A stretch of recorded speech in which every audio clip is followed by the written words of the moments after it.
Summer ngayon eh. May summer ngayon pero minsan lumalamig. Hindi kami balak sana namin lumabas.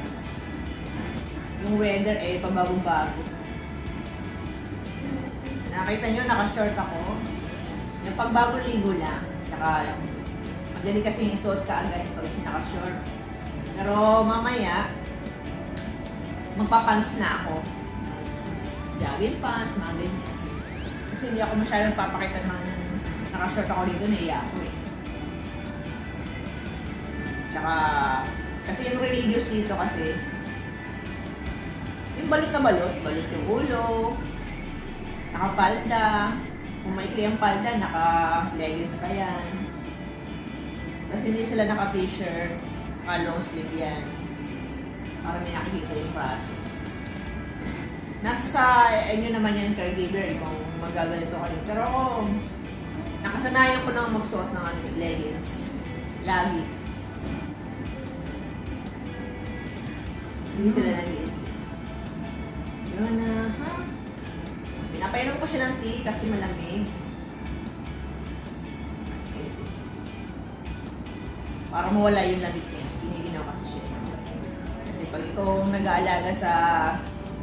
Pag alam mo na yung alaga mo eh maginawin, alam mo na yung kanyang mga ano, kung saan siya mahina, yan. Maginawin siya. Malalaman mo na yung kanyang ano, paano na natin alagaan yung ating alaga. Diba?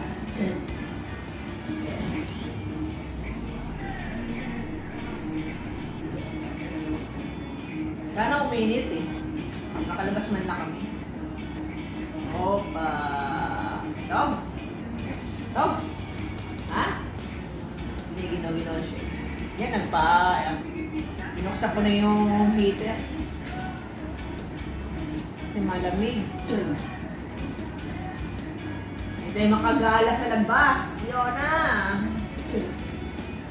Mababago ang weather. Aaraw! Yan. Medyo umaraw na sa labas. Rega-rega iba ha. Kitsat-kitsat. Oh. Liat-liat. Ayan. Umaraw na sa labas. Sana tuloy-tuloy yung araw at lalabas kami. Nag-jacket tuloy ako. Nagiginawa ko kanina eh.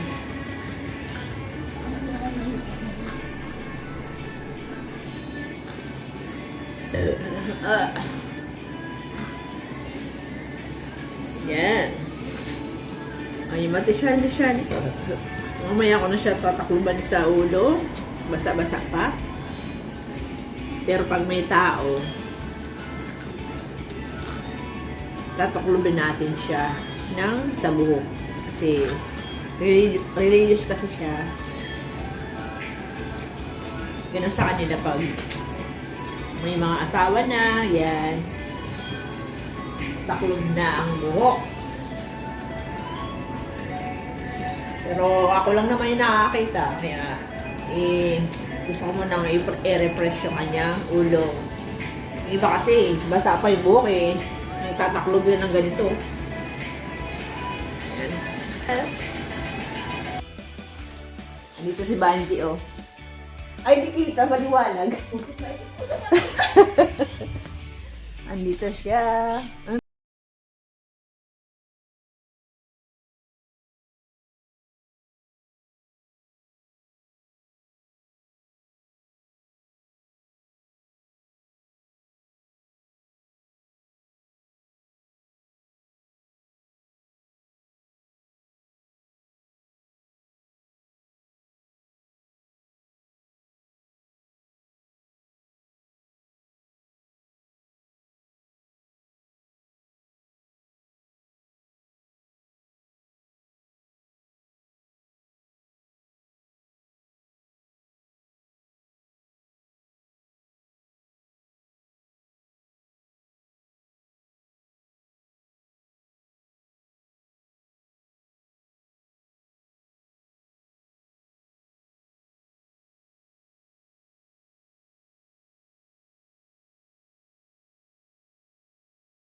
Tawag ka na alaga mo, yo, yo. Ano yun? Ibig sabihin nun? Okay.